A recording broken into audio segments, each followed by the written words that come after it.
शेखावत के लगातार 9 साल के कार्यकाल के बाद अब फिर से कांग्रेस के पक्ष में माहौल बना और कांग्रेस की छात्र राजनीति से निकला एक युवा अपने दम पर केंद्र में कई जिम्मेदारियां संभालने के बाद राजस्थान के मुख्यमंत्री के पद तक पहुंचा। राजनीति के जादूगर के नाम से मशहूर इसी शख्स ने पहली बार चुनावी घोषणा पत्र को सरकार का रोड मैप बनाकर अपने मुख्य सचिव को थमाया और उसे हर हाल में लागू करने का निर्देश दिया। सन 1971 आयरन लेडी के नाम से पूरी दुनिया में मशहूर हुई तत्कालीन प्रधानमंत्री इंदिरा गांधी की रणनीति कामयाब रही और पाकिस्तान भारत के हाथों युद्ध हार गया। बांग्लादेश मुक्ति संग्राम के पूरा होने के साथ ही एक तरफ पाकिस्तान में मातम पसरा हुआ था तो दूसरी तरफ भारत और बांग्लादेश में जश्न का दौर जारी था। इन सब से अलग पूर्वी पाकिस्तान से पश्चिम बंगाल में शरणार्थी शिविरों में शरण लेने वाले कई शरणार्थियों की सेवा का दौर भी जारी था। इन शिविरों में देश के अलग अलग हिस्सों से कई नौजवान स्वैच्छिक सेवा के लिए पहुंचे हुए थे। इन्हीं नौजवानों में से एक था जोधपुर का एक नौजवान अशोक गहलोत। बनगांव के शरणार्थी शिविर में जब इंदिरा गांधी शरणार्थियों की सुध लेने पहुंची तो वो अशोक गहलोत के कामकाज का तरीका देख बेहद प्रभावित हुई। नतीजा ये हुआ कि 1974 में अशोक गहलोत राजस्थान में NSUI के अध्यक्ष बना दिए गए और सत्ता और संगठन के कई प्रमुख पदों पर रहते हुए यही गहलोत 1998 में राजस्थान के मुख्यमंत्री बने। कहते हैं हर बड़ी सफलता के पीछे विफलता का हाथ जरूर होता है। ऐसा ही कुछ अशोक गहलोत के साथ में हुआ। जोधपुर विश्वविद्यालय के छात्र संघ अध्यक्ष के चुनाव में अशोक गहलोत खड़े हुए मगर उन्हें हार का सामना करना पड़ा और कॉलेज से निकलने के बाद उन्होंने खाद और बीज का कारोबार शुरू किया। लेकिन ये कारोबार उन्हें रास नहीं आया और 1.5 साल में ही अपना कारोबार समेटकर वो जोधपुर के गांधी शांति प्रतिष्ठान से जुड़ गए। इस प्रतिष्ठान से जुड़ने के बाद उन्होंने साहित्य से अपना नाता जोड़ा और समाज के चिंतन मनन में व्यस्त हो गए। गांधीवादी सुब्बा राव के साथ उन्होंने कई सारे शिविरों में शिरकत की और इसके बाद जो सादगी उनके व्यक्तित्व में आई उसी के बूते अशोक गहलोत ने राजस्थान की राजनीति में अपना बड़ा मुकाम हासिल किया। गहलोत का सियासी सफर कांग्रेस की छात्र इकाई NSUI से शुरू हुआ था। इमरजेंसी के बाद जब कांग्रेस अस्तित्व की लड़ाई लड़ रही थी तब जोधपुर में कोई भी वरिष्ठ कांग्रेसी टिकट लेने को तैयार नहीं था। गहलोत के लिए वो दौर सफलताओं के द्वार खोलने जैसा था। अशोक गहलोत के पास चुनाव लड़ने के लिए न तो धन था और न ही संसाधन। अशोक गहलोत ने अपनी मोटरसाइकिल 4000 रुपए में बेची और चुनाव मैदान में डट गए। जेपी आंदोलन के असर के चलते गहलोत वो चुनाव तो हार गए, लेकिन 1980 का चुनाव गहलोत के लिए अहम साबित हुआ। गहलोत न केवल 1980 में सबसे कम उम्र के सांसद बने बल्कि तत्कालीन प्रधानमंत्री इंदिरा गांधी ने 1982 में गहलोत को नागरिक उड्डयन और पर्यटन विभाग की जिम्मेदारी देते हुए उपमंत्री भी बना दिया। NSUI के वो थे, इनके बहुत सारे दोस्तों की तो मतलब जमानतें कराई मैंने। जब यूनिवर्सिटी यूनियन में झगड़े होते थे मैंने एक दिन कहा भी यहाँ लेक्चर में यही बचे रहे, बाकी सबके जमानतें कराई हुई है, क्योंकि ये झगड़े नहीं करते थे, ये मेल मिलाप से काम करवा लेते थे। आज भी मेल मिलाप से काम कराते। राजनीति के जादूगर अशोक गहलोत ने जादूगरी का फन यूं तो बचपन में ही अपने पिता जादूगर सम्राट लक्ष्मण सिंह से सीख लिया था, लेकिन अशोक गहलोत का मकसद किसी मंच पर जाकर पिता लक्ष्मण सिंह गहलोत की तरह रुमाल से कबूतर बनाने या ऐसा ही जादू दिखाने के बजाय राजनीति में अपनी जादूगरी दिखाना था। गांधी शांति प्रतिष्ठान से मिले सबक के बूते गहलोत का जादू पहले तत्कालीन प्रधानमंत्री इंदिरा गांधी के दिलो दिमाग पर छाया, फिर इंदिरा के बाद कांग्रेस के प्रधानमंत्री बने राजीव गांधी और नरसिम्हा राव के बाद कांग्रेस की सर्वे सर्वा बनी सोनिया गांधी पर भी छा गया। विश्वविद्यालय में छात्र राजनीति के दौरान चुनावी विफलता को करीब से देख चुके अशोक गहलोत का बड़ा राजनीतिक सफर शुरू हुआ सीधे दिल्ली की राजनीति से। 7वीं, 8वीं, 10वीं, 11वीं और 12वीं लोकसभा का चुनाव जीतकर वे देश की संसद में राजस्थान का प्रतिनिधित्व करते रहे। साथ ही कई मंत्रालयों का बतौर मंत्री जिम्मा भी संभालते रहे और राजस्थान प्रदेश कांग्रेस के अध्यक्ष के नाते जब उनके नेतृत्व में 11वीं विधानसभा के चुनाव हुए तो कांग्रेस ने 153 सीट जीत एक नया कीर्तिमान गढ़ दिया। 25 नवंबर 1998 में राजस्थान की जनता ने विधानसभा के लिए हुए चुनाव में 153 सीटें कांग्रेस की झोली में डाल दी तो बीजेपी को महज 33 सीटों पर समेट दिया। जनता ने एक तरफ प्याज के महंगाई के मुद्दे पर बीजेपी को समेट दिया तो दूसरी तरफ ये भी रेखांकित कर दिया कि वो नए नेतृत्व से बड़ी उम्मीद रखती है और वो चाहती है कि सरकार महंगाई जैसे मूल मसलों पर ध्यान आकर्षण दे। 1998 के इन चुनावों में अब तक प्रदेश के राजनीतिक कैनवास से नदारद रीजनल पार्टियों ने भी अपनी जगह बनानी शुरू कर दी। मायावती की सरपरस्ती वाली बहुजन समाज पार्टी ने पहली बार 2 सीटें हासिल की और लालू प्रसाद यादव के राष्ट्रीय जनता दल को 1 सीट हासिल हुई। अशोक गहलोत ने 1 दिसंबर 1998 को मुख्यमंत्री पद की शपथ लेने के साथ ही राजनीति को अलग रंग देने की कोशिश की। बतौर मुख्यमंत्री ये गहलोत की पहली पारी थी। उन चुनावों के दौरान जारी पार्टी घोषणा पत्र को लेकर अशोक गहलोत इतने संजीदा रहे कि उसे लागू करने के लिए उन्होंने शपथ लेने के साथ ही पहली बैठक में ही मुख्य सचिव को चुनावी घोषणा पत्र सौंपकर कहा कि ये सरकार का 5 साल का एजेंडा है, इसे पूरा करने के लिए सरकार वचनबद्ध है। घोषणा पत्रों का अर्थ हुआ करता था। मुझे बहुत अच्छा लगा था जब भैरव सिंह जी के बाद में जब चीफ मिनिस्टर बने अशोक गहलोत, तो उन्होंने घोषणा पत्र सौंपा था प्रशासन को और कहा था ये हमारा बाइबल है, इसको इम्प्लीमेंट करना है। तो लगा कि ये वो जो परिपाटी चली आ रही है वो आगे बढ़ेगी, लेकिन कालांतर में वैसा नहीं हुआ ना। अपने पहले कार्यकाल में अशोक गहलोत ने बतौर मुख्यमंत्री कोई विभाग अपने पास नहीं रखा और 40 से अधिक संख्या वाले अपने लंबे चौड़े मंत्रिमंडल के बूते ही प्रदेश की कमान संभाले रखी। इस कार्यकाल के दौरान कांग्रेस सरकार को एक बड़ी कर्मचारी हड़ताल का सामना करना पड़ा। अशोक गहलोत के कार्यकाल में हुई यह हड़ताल बहुत लंबी चली। वजह थी गहलोत सरकार द्वारा पिछली भैरव सिंह सरकार के कुछ फैसलों में किया गया बदलाव। सेवानिवृत्ति की आयु घटाकर 58 करने और बोनस छुट्टियों के भुगतान के मसले को लेकर कर्मचारी तो अड़े ही थे। सरकार भी साफ संदेश दे चुकी थी कि कर्मचारी हठधर्मिता छोड़ सेवा का रास्ता तय करें। अशोक गहलोत के पहले कार्यकाल के दौरान 5 में से करीब 4 साल प्रदेश सूखे की चपेट में रहा। यूं तो सूखे और अकाल से राजस्थान का चोली दामन का साथ रहा है, लेकिन 2002-2003 में अशोक गहलोत ने अकाल प्रबंधन के लिए पूरे प्रदेश में माकूल व्यवस्थाएं की और विशेष टीम गठित कर पशुधन बचाने के लिए चारा शिविर भी लगाए। लेकिन इसके साथ ही अकाल प्रबंधन की राशि हासिल करने के लिए केंद्र की राष्ट्रीय जनतांत्रिक गठबंधन सरकार के साथ उन्हें खासी जद्दोजहद भी करनी पड़ी। इन सब चुनौतियों के बीच भी राजस्थान में अकाल राहत के काम को कुशलता से अंजाम देने की तमाम कोशिश विपक्ष के आरोप प्रत्यारोप का शिकार होती रही। गहलोत सरकार के कार्यकाल का आखिरी साल था, इसीलिए ये संदेश देने की कोशिश की जा रही थी कि सरकार अकाल और सूखे से निपटने के लिए सचेत है। एक ओर सरकार अकाल प्रबंधन में जुटी थी तो दूसरी ओर जाटों ने पिछड़ा वर्ग आरक्षण में भागीदारी के लिए केंद्र की सिफारिश के जरिए दबाव बना दिया था। राज्य पिछड़ा वर्ग आयोग पिछड़ों के आरक्षण में सबल और सक्षम जाटों के आरक्षण के खिलाफ था, तो केंद्र की वाजपेयी सरकार जाट आरक्षण का तुरुप चल चुनावी जीत का रास्ता बनाती जा रही थी। राज्य पिछड़ा वर्ग आयोग की सिफारिश के बिना गहलोत जाट आरक्षण देने पर कुछ इस तरह मजबूर हुए कि पूरे प्रदेश में आरक्षण का जिन्न एक बार फिर बोतल से बाहर आ गया था। गहलोत मेंट बिजनेस और उन्होंने किया भी डेवलपमेंट, और जेएलएन मार्ग तो सारी उन्हीं की देन है जयपुर को। जवाहर सर्कल और जवाहरलाल नेहरू मार्ग तो उन्हीं की देन है उसका डेवलपमेंट।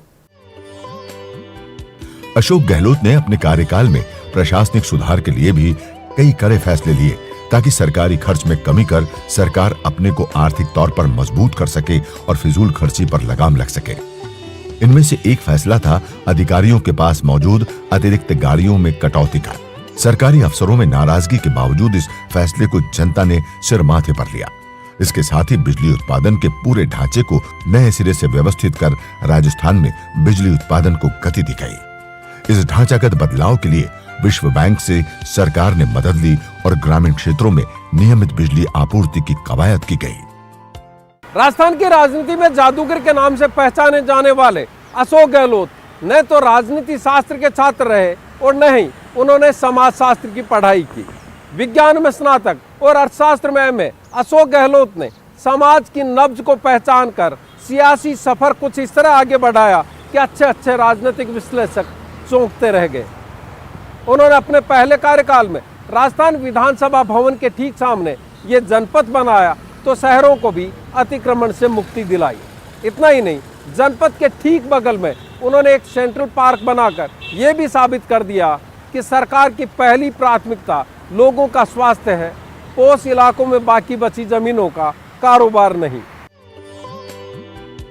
राजधानी जयपुर की सड़कों को चौड़ी करने और बाजार के बरामदे खाली कराने के लिए गहलोत सरकार ने ऑपरेशन पिंक चलाया, जिससे शहर की सड़कें तो अतिक्रमण से मुक्त हुई ही, यातायात व्यवस्था तो बेहतर हो गई, लेकिन इससे छोटे फुटपाथ व्यवसायियों की रोजी रोटी पर संकट कुछ इस तरह आया कि इस वर्ग की नाराजगी आने वाले विधानसभा चुनाव में कांग्रेस को झेलनी पड़ी।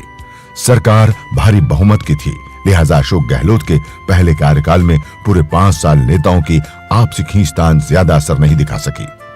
एक ओर खुद को मुख्यमंत्री पद का दावेदार मानते रहे परसराम मदेरणा विधानसभा अध्यक्ष की कुर्सी से ही खुद को खुश रखने पर मजबूर थे, तो दूसरी तरफ मंत्रिमंडल बड़ा होने के कारण सबके लिए जगह बनी हुई थी। 33 सीटों पर सिमटे विपक्ष का मनोबल गिरा हुआ सो अलग। यही वजह थी कि प्रशासनिक तौर पर कामकाज में गति भी रही तो महिलाओं के खिलाफ होने वाले अत्याचारों और अपराधों को निपटाने के लिए महिला आयोग का गठन भी किया गया। साथ ही पहली बार मानव अधिकार के मसलों पर सुनवाई के लिए मानव अधिकार आयोग भी बनाया गया। अल्पसंख्यकों और अनुसूचित जातियों, जनजातियों और वंचित वर्ग के मामले राजस्थान में भी मौके बेमौके उठते रहे हैं। उनके लिए अलग आयोग अस्तित्व में आए। ग्रामीण विकास पे उनका तो जोर था ही। उनके यूडीएच मिनिस्टर थे शांति धारीवाल, उन्होंने शहरों के विकास पे बहुत जोर दिया। पैसा नहीं होने के बावजूद, बजट बहुत कम था, नहीं होने के बावजूद वो मैनेज करते थे, नीलामी में ज़मीन बेचते थे, उस पैसे से फ्लाईओवर बनाओ, अंडरपास बनाओ, ये सब जो शहरों का जो फेसलिफ्ट है ये उन्होंने किया। सरकार की ओर से की जा रही तमाम पहल के बीच अशोक गहलोत के सामने चुनौतियां फिर भी कम नहीं थी। कर्मचारी हड़ताल और अकाल सहित कई मुद्दों पर गहलोत का कार्यकाल खत्म होते होते जनता में ये धारणा बन गई थी कि मुख्यमंत्री तो ठीक है, लेकिन विधायक जनता के बारे में सुनने को राजी नहीं है। इसी बीच फिर से चुनाव का वक्त आ गया और भैरव सिंह शेखावत की जगह बीजेपी की बागडोर अपने हाथ में लेकर केंद्रीय मंत्री से राजस्थान की ओर मुखातिब हुई भाजपा की नेता वसुंधरा राजे ने प्रदेश में परिवर्तन यात्रा के जरिए सत्ता में परिवर्तन का बिगुल बजा दिया। इस यात्रा ने तुरंत ही प्रदेश के सामने कांग्रेस को मजबूत विकल्प का चेहरा सामने रख दिया। नतीजतन बीजेपी पहली बार खुद के बूते बहुमत हासिल कर 120 सीटों पर जीत दर्ज कर राजस्थान की सत्ता पर काबिज हो गई। 2003 के विधानसभा चुनावों में 153 में से 132 विधायकों को फिर से टिकट हासिल हो गए। असर ये हुआ कि कांग्रेस के बहुत से कार्यकर्ता नाराज होकर बागी के तौर पर मैदान में खड़े हो गए। दूसरी तरफ केंद्र में मंत्री रही वसुंधरा राजे ने परिवर्तन यात्रा प्रदेश में शुरू कर दी और सत्ता के खिलाफ बिगुल बजा दिया। इस पूरे माहौल का नतीजा ये रहा कि जब चुनाव परिणाम आया तो कांग्रेस को भारी शिकस्त का सामना करना पड़ा और कांग्रेस पार्टी 153 से 56 के आंकड़े पर सिमट गई। इसके साथ ही अब सत्ता की कमान भारतीय जनता पार्टी के हाथ में आ गई और प्रदेश का नेतृत्व संभाला पहली बार किसी महिला मुख्यमंत्री ने, यानी वसुंधरा राजे सिंधिया ने। पहली बार मुख्यमंत्री बनी वसुंधरा राजे ने पूरे 5 साल यानी 2003 से 2008 तक राजस्थान को संभाला और फिर कांटे की टक्कर में अपनी ही पार्टी के मतभेदों और अंदरूनी कारणों के चलते बीजेपी सत्ता से बाहर हो गई। अब तक के चुनाव में एक बार भाजपा एक बार कांग्रेस का सिलसिला बन गया था। जब चुनाव हुआ तो इस बार किसी भी पार्टी को स्पष्ट बहुमत हासिल नहीं हुआ। 96 सीटों पर जीतकर राजस्थान विधानसभा में सबसे बड़ी पार्टी बनी कांग्रेस ने बहुजन समाज पार्टी के विधायकों को सत्ता में भागीदारी दे सरकार बना ली। इस तरह गहलोत ने दूसरी बार अपनी सरकार बनाई और अपने दूसरे कार्यकाल में गहलोत ने कई जनोन्मुखी योजनाएं शुरू कर खुद को प्रो पीपल मुख्यमंत्री के तौर पर जनता में स्थापित कर दिया। मुफ्त दवा योजना प्रदेश ही नहीं पूरे देश में एक ऐसी नई और अनूठी पहल थी जिसमें जनता को सरकारी अस्पतालों में मुफ्त दवाएं और जांच की सुविधाएं उपलब्ध होने लगी। इतना ही नहीं, बुजुर्गों के लिए पेंशन और वृद्धावस्था पेंशन जैसे ऐसे उपाय भी किए गए जिन्होंने गहलोत को हर वर्ग में लोकप्रिय कर दिया। लेकिन ये सब हुआ सरकार के आखिरी अपने पहले कार्यकाल में सख्त मिजाज मुख्यमंत्री साबित हुए अशोक गहलोत दूसरे कार्यकाल में सामाजिक सुरक्षा योजनाओं पर खासा ध्यान देते नजर आए। इस दौरान कई शिक्षा और स्वास्थ्य की योजनाएं शुरू की गई। वृद्धावस्था और विधवा पेंशन शुरू करने के साथ ही गहलोत सरकार ने दूसरे कार्यकाल में स्वास्थ्य से जुड़ी निःशुल्क जांच और निःशुल्क दवा योजना जैसी योजनाएं शुरू की। लेकिन इन योजनाओं को आकार लेने में कुछ इस तरह से वक्त लगा कि विपक्ष ने उसी को मुद्दा बना गहलोत सरकार को घेर लिया। आरोप था कि सरकार चुनावी साल में लोक लुभावनी योजनाएं शुरू कर जनता को भरमाना चाहती है। 2008 से 2013 के उनके कार्यकाल के आखिरी दौर तक कांग्रेस ने कई जनोन्मुखी योजनाएं शुरू कर दी थीं, लेकिन उसमें हुई देरी को मुद्दा बनाकर एक बार फिर स्वराज संकल्प यात्रा के जरिए राजस्थान भर में निकली वसुंधरा राजे ने बीजेपी के पक्ष में माहौल बना दिया। और उधर केंद्र की मनमोहन सरकार के 10 साल के कार्यकाल को निशाने पर लेते हुए गुजरात के मुख्यमंत्री नरेंद्र मोदी ने पूरे देश को अपने रंग में रंग लिया, जिसका असर राजस्थान के अगले चुनाव यानी 2013 में भी नजर आने लगा। अब जनता में बदलाव की आस थी और जब 2013 के विधानसभा चुनाव हुए तो कांग्रेस अब तक का सबसे खराब प्रदर्शन करते हुए सिर्फ 21 सीटों पर सिमट गई और दूसरी ओर भारतीय जनता पार्टी ने अब तक का सर्वश्रेष्ठ प्रदर्शन करते हुए 163 के प्रचंड बहुमत के साथ सरकार बना ली। गहलोत के पहले कार्यकाल में जहां प्रदेश में विकास के कई काम तेजी से हुए, वहीं दूसरे कार्यकाल में वो पहले वाली बात नदारद थी। अशोक गहलोत ने सेकेंड फेज में बहुत अच्छा काम किया, लोग आज भी याद करते हैं। पर दुर्भाग्य से मनमोहन सिंह का जो केंद्र में फेल्योर हुआ, उस फेल्योर की चपेट में अशोक गहलोत भी आ गए।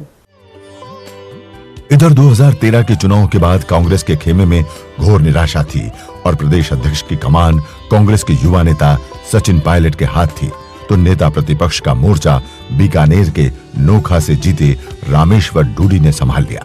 लेकिन हाशिए पर नजर आ रहे कांग्रेसी राजनीति के इस धुरंधर नेता की निगाहें केंद्र पर टिकी थीं। 2013 के चुनाव से पहले कांग्रेस संगठन में महासचिव का पद सौंपकर कांग्रेस आला कमान ने अशोक गहलोत को अहम जिम्मा सौंपा। इस ओहदे पर रहते हुए अशोक गहलोत ने अपनी राजनीतिक समझबूझ का परिचय दिया और गुजरात के चुनावों में उन्होंने बहुत अहम भूमिका निभाई। गुजरात के चुनाव में उन्होंने कांग्रेस का गठबंधन कायम किया। हालांकि इस गठबंधन के बावजूद कांग्रेस सत्ता में तो नहीं आ पाई, लेकिन प्रधानमंत्री नरेंद्र मोदी के गुजरात में अरसे बाद भारतीय जनता पार्टी को सत्ता हासिल करने में खासी मुश्किलों का सामना जरूर करना पड़ा। गुजरात सफलता के बाद अशोक गहलोत का जादू राहुल गांधी के सिर चढ़कर बोलने लगा। अशोक गहलोत राजनेता के तौर पर अपने खुले जहन का परिचय हर मौके पर देते रहे, लेकिन अब बतौर राजनीतिक रणनीतिकार भी उनकी कांग्रेस पार्टी के साथ ही कांग्रेस संगठन में बड़ी पहचान कायम हो गई थी।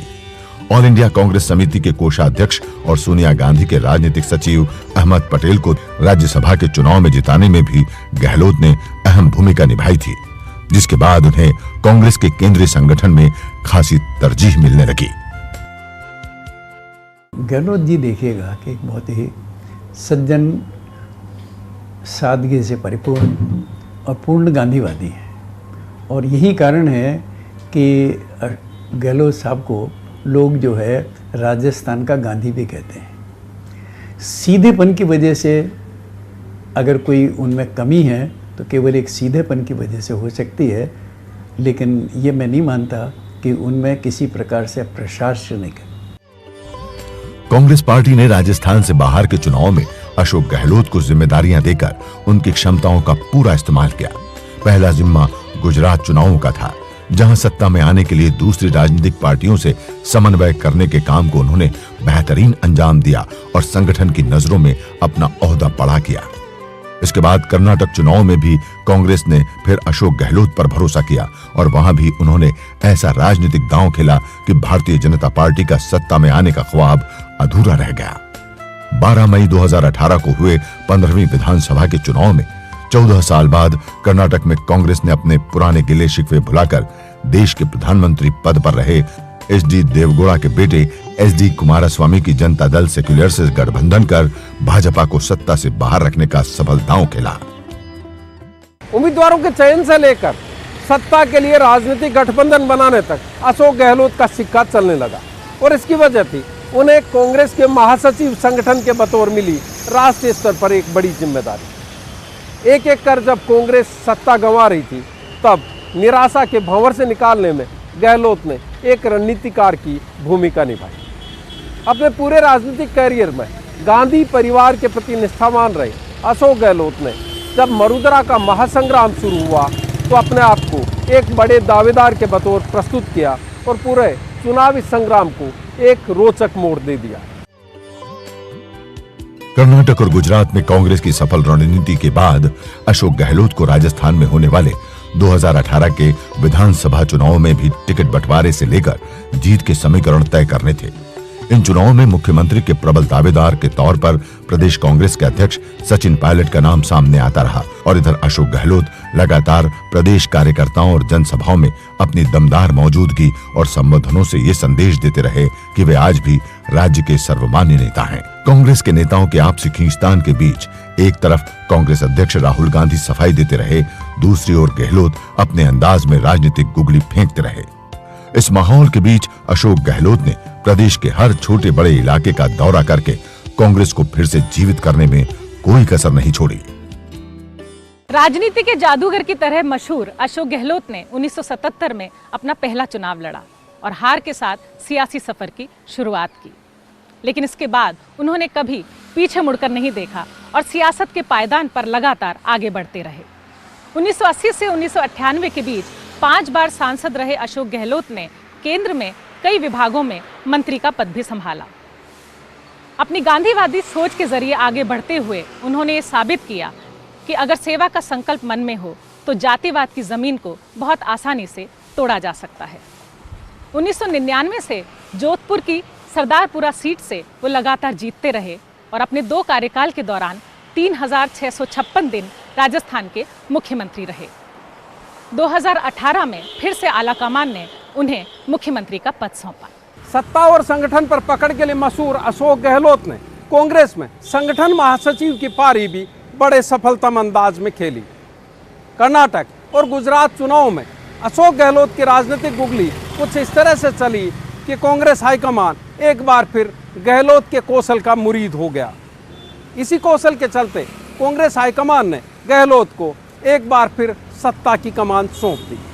2018 के विधानसभा चुनाव में राहुल गांधी के नेतृत्व में अशोक गहलोत और सचिन पायलट ने कुछ इस तरह से तूफानी पारी खेली कि कांग्रेस 21 के आंकड़े से 100 के बहुमत तक आ पहुंची। लेकिन इस बार ये सफर आसान नहीं है, क्योंकि एक तरफ राहुल गांधी के वायदे के मुताबिक किसानों की कर्ज माफी करनी है, तो दूसरी तरफ बिजली को मुफ्त करने और नौजवानों को बेरोजगारी भत्ता देने जैसे चुनावी वायदे भी निभाने हैं। तो ये था हमारा खास कार्यक्रम राजपथ। देश दुनिया की खबरों के लिए देखते रहिए राजस्थान का number 1 news channel news 18 Rajasthan.